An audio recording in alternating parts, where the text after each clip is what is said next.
차가운 밤바람이 허페이의 골목을 훑고 지나갈 때 천년 묵은 돌담 사이로 누군가의 이름이 속삭이듯 흘러나옵니다. 포청천이라는 세 글자를 대한민국에서 모르는 사람은 거의 없을 겁니다. 1995년 금요일 밤 10시가 되면 온 가족이 텔레비전 앞에 모여 앉아 숨을 죽이던 그 시절을 기억하시는 분들이 많을 겁니다.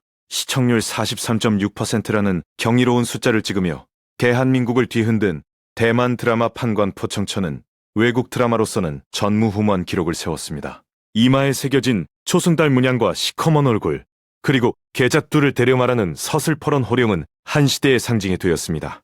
그런데 많은 분들이 이것을 그저 만들어낸 이야기로만 알고 계십니다.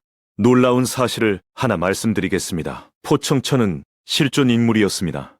본명은 포징이고 자아는 희인이며 천년 전 중국 송나라 때 실제로 살았던 관리였습니다. 999년에 태어나 1062년에 세상을 떠난 이 사람의 삶은 드라마보다 더 극적이고 드라마보다 더 처절했습니다. 하지만 우리가 텔레비전에서 보았던 모습과 실제 역사 속 포증 사이에는 하늘과 땅만큼의 차이가 있었습니다. 이마의 초승달도 시커먼 얼굴도 용작도 호작두 계작두도 모두 후대에 만들어진 이야기였습니다. 그렇다면 진짜 포징은 도대체 어떤 사람이었을까요?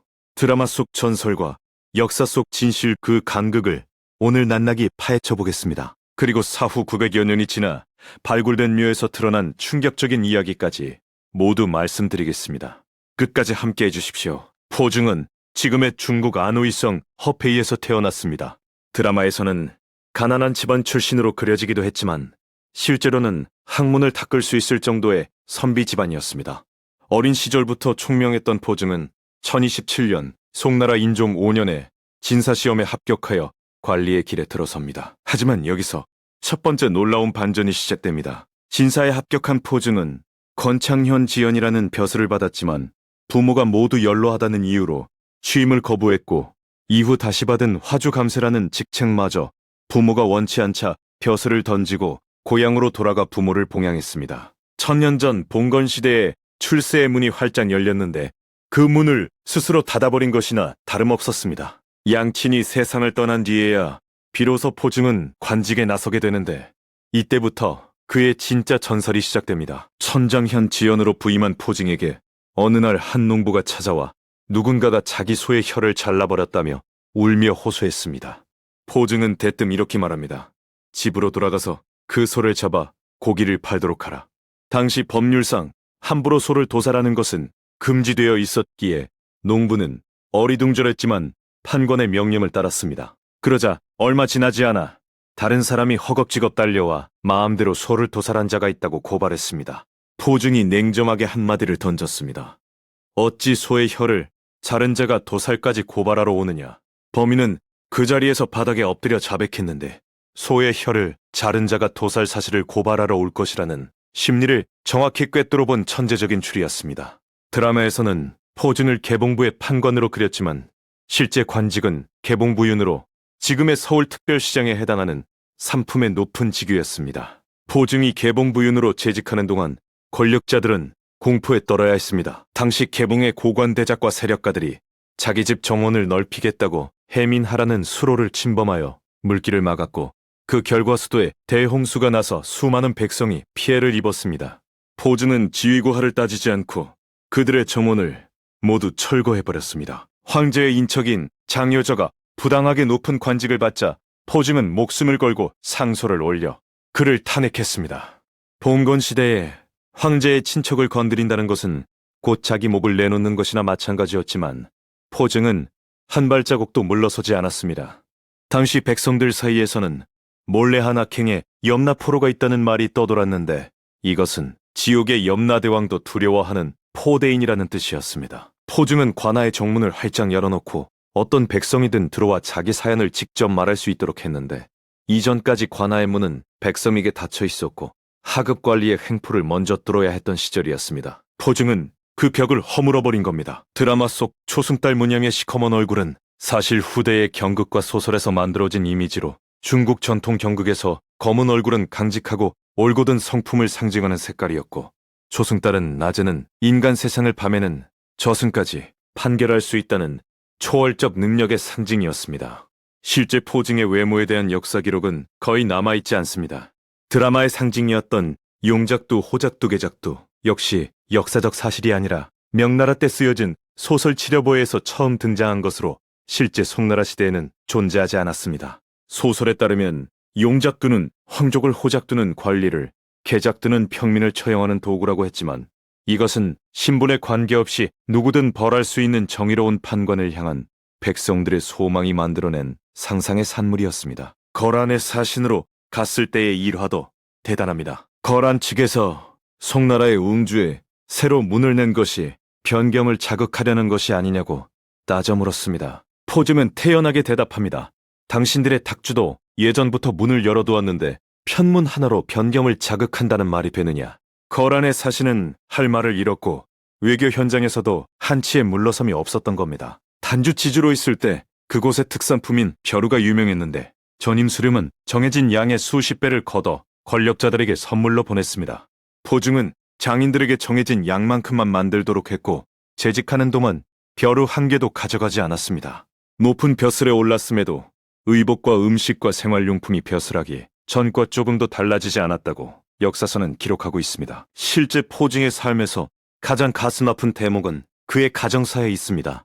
포증에게는 억이라는 아들이 하나 있었는데 최씨 집안의 여인과 혼인하여 담주통판이라는 벼슬까지 했지만 젊은 나이에 세상을 떠나고 맙니다. 며느리 최씨는 수절하며 개가하지 않았고 포증이 내보낸 첩이 친정에서 아이를 낳자 몰래 그 어머니와 아이를 돌봐주었습니다. 아들이 죽자 최씨는 그 아이를 데려와 길렀고 이 아이가 바로 포증의 대를 이은 손자 포연이었습니다. 포증은 죽기 전에 후손들에게 묵직한 유언을 남겼습니다. 후세의 벼슬하는 자손 중에 부정한 재물을 탐하는 자가 있다면 절대 집에 들이지 말고 가문의 묘역에도 묻지 못하게 하며 내 뜻을 따르지 않는 자는 내 자식도 손자도 아니라는 것이었습니다. 1000년 전에 남긴 이 유언은 지금 읽어도 등골이 서늘해지는 무게를 가지고 있습니다. 자손에게 재산이 아니라 청렴이라는 정신을 물려준 것이었습니다. 포증은 1062년 64살의 나이로 세상을 떠났고 송나라 인종 황제는 하루 동안 조정의 모든 업무를 멈추고 애도했으며 예부상서의 관직을 추증하고 효숙이라는 시호를 내렸습니다. 황제가 신하의 죽음에 조정을 멈추었다는 것은 그가 얼마나 대단한 존재였는지를 보여주는 대목입니다. 그런데 포증의 이야기는 죽음 이후에 더욱 극적으로 전개됩니다. 포증은 살아생전 수많은 권력자를 처벌했기에 보복성 도구를 우려하여 장례 당일 21개의 관을 만들어 7개의 성문으로 동시에 내보냈다고 전합니다. 도굴꾼들 사이에서도 포증의 묘만큼은 손대지 않는다는 불문율이 있었는데 평생을 청렴하게 살았으니 묘 안에 값진 물건이 있을 리 없다는 것이 그 이유였습니다. 하지만 송나라 말기 금나라와의 전란 속에서 포증의 묘는 결국 도굴당하고 흩어진 유골을 후손들이 급히 수습하여 다른 곳에 이장했는데 이 비밀은 900여 년 동안 묻혀 있었습니다. 1973년 봄 중국 안우이성 허페이시의 한 기업이 공장을 짓겠다며 포증의 묘를 이장해달라는 공고를 신문에 실었습니다. 문화대 혁명의 광풍이 몰아치던 시절이었기에 1000년 전 봉건시대 인물의 무덤은 아무런 보호를 받지 못했습니다. 발굴팀이 가장 작고 초라한 무덤을 열었을 때 그 안에서 금산안목으로 만든 괜이 나왔고 관 속에는 두 사람의 유골이 뒤섞여 있었으며 부서진 묘지석 2개가 발견되었습니다. 묘지석에는 송추미부사 증례부상서 효숙 포공 묘명이라는 글자가 새겨져 있었는데 바로 포증의 묘였던 겁니다. 포증 부부의 유골은 34조각으로 부서진 채 발견되어 후손들에게 인계되었습니다. 그런데 당시 인민공사 서기는 봉건시대 유물을 땅에 묻을 수 없다며 유골 소각을 명령했습니다. 포증의 34대 후손 포준원은 유골을 11개의 작은 나무 상자에 나누어 담아 자기 집 곁에 몰래 숨겼습니다. 1000년 전 포증이 권력의 횡포에 맞서 백성을 지켰듯이 1000년 뒤 후손은 시대의 관계에 맞서 조상의 뼈를 지킨 것이었습니다. 1986년이 되어서야 비로소 포증의 묘가 복원되었고 유골은 허페이시의 포공사당 옆에 안장되었지만 유골을 목숨 걸고 지켜낸 후손 포선정은 이미 2년 전에 세상을 떠난 뒤였습니다. 우리가 드라마에서 열광했던 포청천은 사실 백성들의 소망이 만들어낸 거대한 신화였습니다. 검은 얼굴도 초승달도 작두도 전주도 공손책도 대부분 허구였습니다. 하지만 그 신화의 씨앗이 된 실제 포증의 삶은 어떤 드라마보다 더 감동적이었습니다. 부모를 위해 출세를 포기한 효심과 권력 앞에 무릎 꿇지 않은 강직함과 벼루 한 개도 가져가지 않은 청렴함은 모두 역사가 증명하는 사실이었습니다. 천년이 지난 오늘날에도 중국에서는 공정한 판결을 내려달라고 호소할 때 포청천을 찾는다고 합니다. 한 사람의 올곧은 삶이 천년 뒤에도 정의의 상징으로 살아 숨쉬고 있다는 것은 참으로 대단한 일입니다. 어쩌면 우리가 그 드라마에 열광했던 진짜 이유는 화려한 무협 장면이나 추리의 쾌감이 아니라 권력 앞에서 떨지 않는 한 사람의 존재 그 자체였는지도 모릅니다. 포중이 남긴 유언을 다시 한번 되새겨봅니다. 부정한 재물을 탐하는 자는 내 자식이 아니다. 천년 전에 던져진 이 한마디가 오늘 우리에게 묻고 있습니다. 당신은 무엇을 후손에게 남기겠습니까?